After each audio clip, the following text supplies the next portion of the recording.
Hello everybody, welcome to another video, but not this one. This one. Today's video is going to be about this camera. This is the camera that I've been using since March, I think, so I've had it for, I don't know, like 7 months or so, and it's the Panasonic Lumix G85.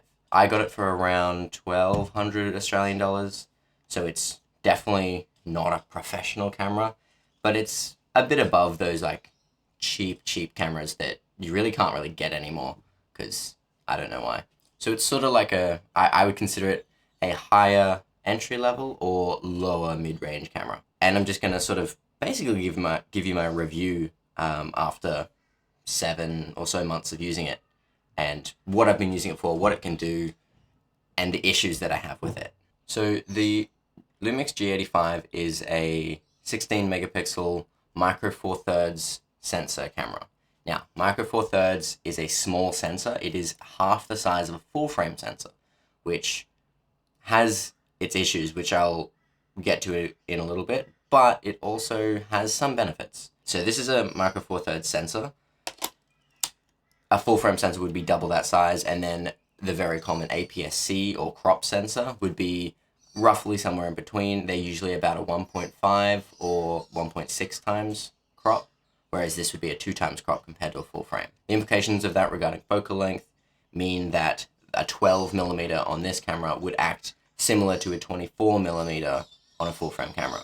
That means that this kit lens that comes with it is a 12 to 60. It actually does have quite a big range. It's effectively a 24 to 120. So that's sort of one benefit, I guess, you could take from it. So I mentioned that this is a 16 megapixel camera. It can do up to 1080p in 60 frames per second. It can also do 24, 30, 25, and 50. And it can do 4K up to 30 FPS. But it can only do 4K in 24 and 30 frames per second. So that's sort of one of the limitations. But I've been shooting most of my recent videos on this in 4K 30, whereas like if I was to vlog or something with it, I would do 1080 30, just because of an issue that I'll get to later with 4K. Now the 4K is cropped a fair bit, so it doesn't use the entire sensor, but that's not a huge deal. It's not a giant crop. It's about a 1.1 times crop, so it's not a big crop, but it is a noticeable crop. So when you switch from 1080 to 4K, you can notice the crop in. That hasn't really affected me that much, because I generally film, anything I film in 4K, I usually film on the 25mm 1.7 lens, which I'll talk about soon. And I just sort of position the camera wherever I need to on a tripod to get good framing. Now, this does have continuous autofocus, which is good for vlogging or streaming, asterisk. So that's great. You don't have to use manual focus all the time, or just like set a autofocus point and then just sort of hope that you stay in the same sort of area. With vlogging, it works really well. You can just sort of hold the camera out wherever. You can turn the camera around, it'll focus on that, turn it back to you, it'll focus back. And it's not too bad. I've never had any issues with overheating with this camera. I haven't tested it to see if I could make it overheat. Maybe I could if I set it to 4K 30, had the screen closed, and just let it go until the battery died. But I haven't had any issues with any sort of overheating with this camera. Now on the dial right here, you can see there are the regular M, A, S, and P settings, which I talked about in the camera basics video a while ago. That'll be up here. But you also have C1 and C2. I was kind of disappointed when I saw C1 and C2. That means you can only have 2 custom modes.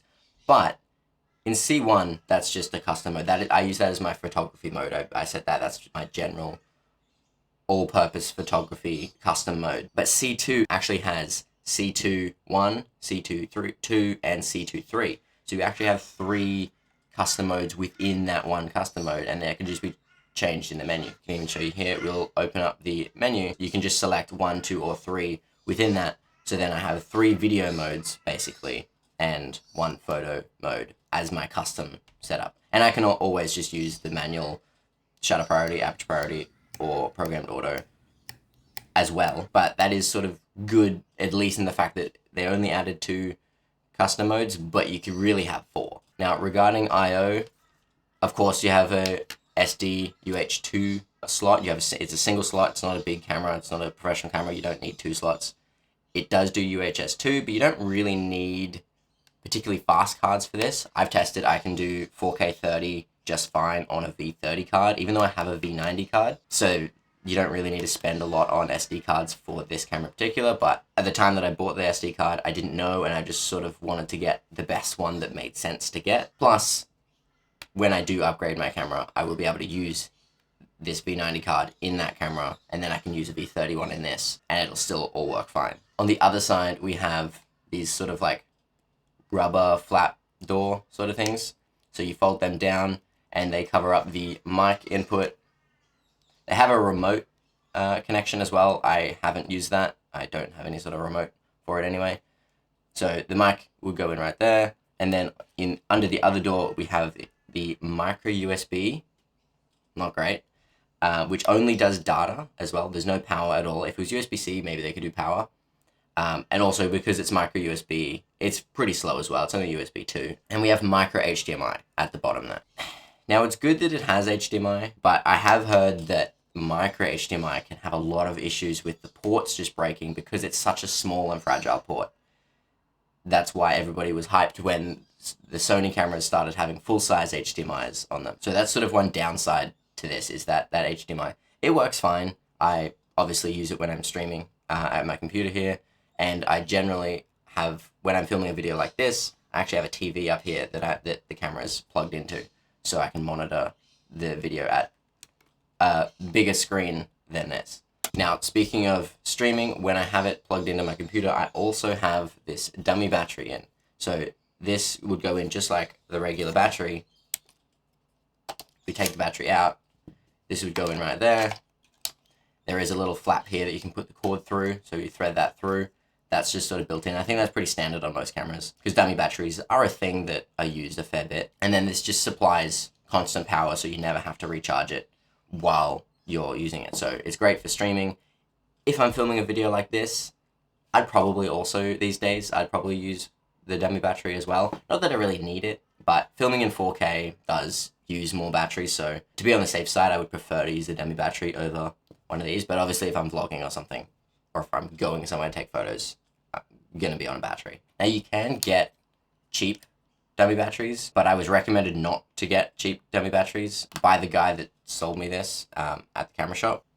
I don't know how true it is, but the whole setup for this, because this came with this, the adapter, and then a USB adapter.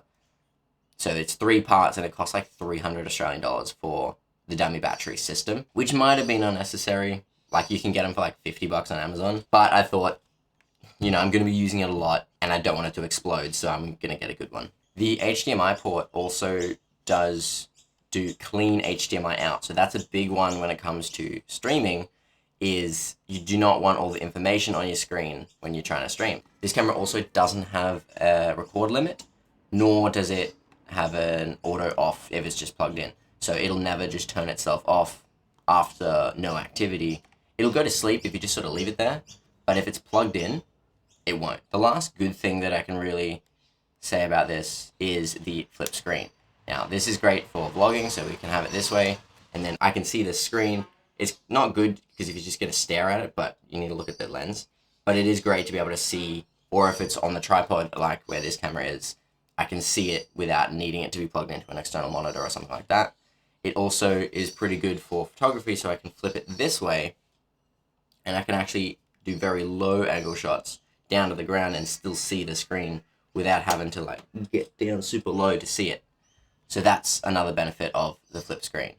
And I haven't had any issues with that so far. So with that micro four thirds sensor, there are a lot of limitations with it, but the biggest benefit, apart from price and size and weight, is stabilization. These Lumix cameras with the micro four thirds sensor, they generally have pretty good stabilization in body.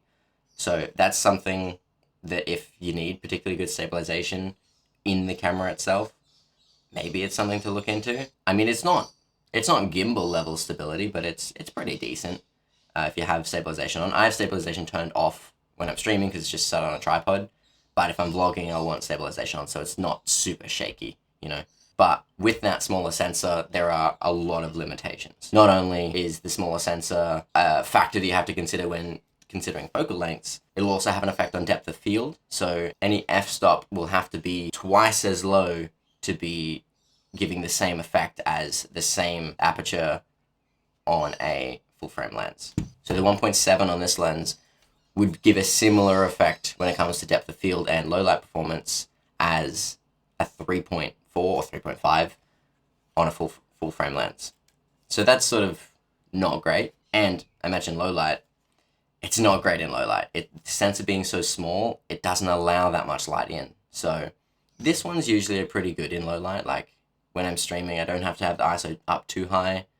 But that being said, I do have, 2 lights on me to light me up, so it's enough that it's fine. But if you're going down to like even like this, the minimum aperture on this 3.5, you're going out taking some photos outside and it starts getting past sunset, it's really gonna struggle to not only focus but also just see things without pumping the ISO up too high that's hella grainy. Now, mentioning focus, the autofocus, not great. Just generally not that good. It's okay if I'm vlogging in 1080p. That's fine. When I'm filming these sorts of videos in 4K, always use manual focus just because it doesn't work that great. If you're filming in 4K, it'll sometimes just lose focus and then not even want to find it. Even though it's set to continuous autofocus on face detect, sometimes it just doesn't work. I also only use manual focus when I'm streaming because the continuous autofocus with face detect, it seems to lock on to your face and it'll focus, but then if you move, like say if I lean back like this, it would keep focused where I was and I have to cover my face and reveal it again just for the focus to notice that I'd moved. So that's why I use manual focus when I'm filming videos and when I'm streaming, and it's especially bad in 4K. Like here's an example from filming the Camera Basics video where it would just lose focus like crazy. Now, I talked about the HDMI earlier and how micro HDMI is not great. Another downside is if your monitor is not the same resolution that you're filming in, the autofocus can also take a hit. So I get a warning if I am filming in 4K but plug it into a 1080p display, it'll say the autofocus performance won't be as good because it's plugged into that HDMI. Luckily, I use manual focus anyway, so it doesn't really matter. I don't get that warning if I plug it into my 4K display over here.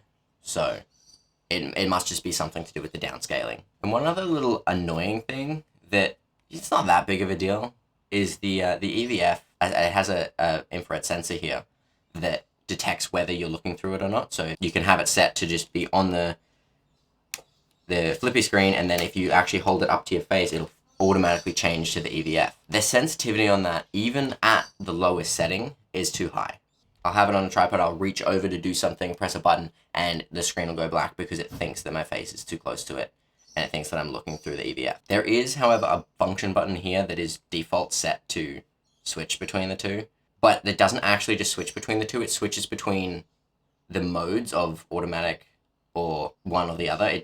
So it just has too many options. It should just be press that to go to that, press that to go to that, and that's it. Speaking of function buttons, there are actually 5 function buttons on the body itself.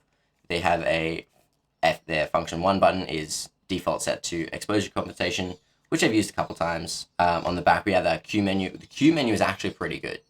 So if we open up, if we're just going into our regular, this is in my vlogging mode, I'll open up the Q menu and then you can select. So we have picture profile, we have resolution and frame rate, we have autofocus mode. They do have multiple autofocus modes. I generally either use face autofocus or single spot with the smallest area that I can make. That's usually for photos that I'll use that, and I'll use face autofocus for everything else. You have your metering mode, then of course your shutter speed, exposure compensation, ISO, and white balance. The reason that it did not have aperture as an option in that Q menu is because my vlogging mode, I just have it set to shutter priority, so I can set the shutter manually, set it at 1/60 because I'm recording in 30 FPS, and then the camera will automatically select the aperture that it thinks is the best, depending on the lighting conditions. On the top, apart from the regular mode dial, it also has a dial on the other side to change things like single shot or burst mode, set timers, and stuff like that. So that can be pretty handy sometimes, particularly if you're like trying to do like self-portrait photography or something like that. The timers can be helpful there. The single and burst fire modes are pretty useful as well if you're trying to take quick bursts. Not that it has a particularly fast shutter. You can't take that many frames per second. I'll look up and put on the screen right now what the actual maximum frames per second is, but I can actually show you now. So we're in my photo mode right now, and I'll set it to burst. And we're just going to take some photos, and you can listen to this, how fast it goes. So that's not bad, but it's definitely not 10 frames per second or anything like that. Or 30, like the Sony A1 or something like that. So it's not too bad, but if you're really trying to get high speed photography going, that's probably not going to be it. And when I got this camera, not only did I get the dummy battery system with it, it of course came with a battery and a charger, which something that not all cameras are coming with these days. At least they'll come with a battery, but the charger is often optional.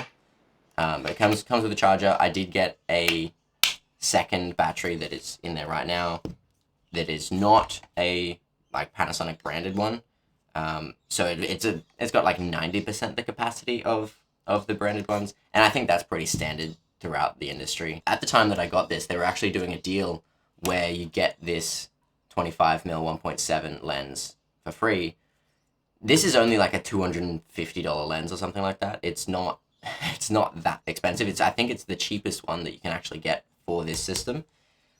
But it's actually a pretty good lens for what it is. Like, I use it for my stream. I wish it was a little wider, but the 1.7 does make it look so much better. And I've actually used this lens quite a lot, mostly for video, but also for a bit of photography as well.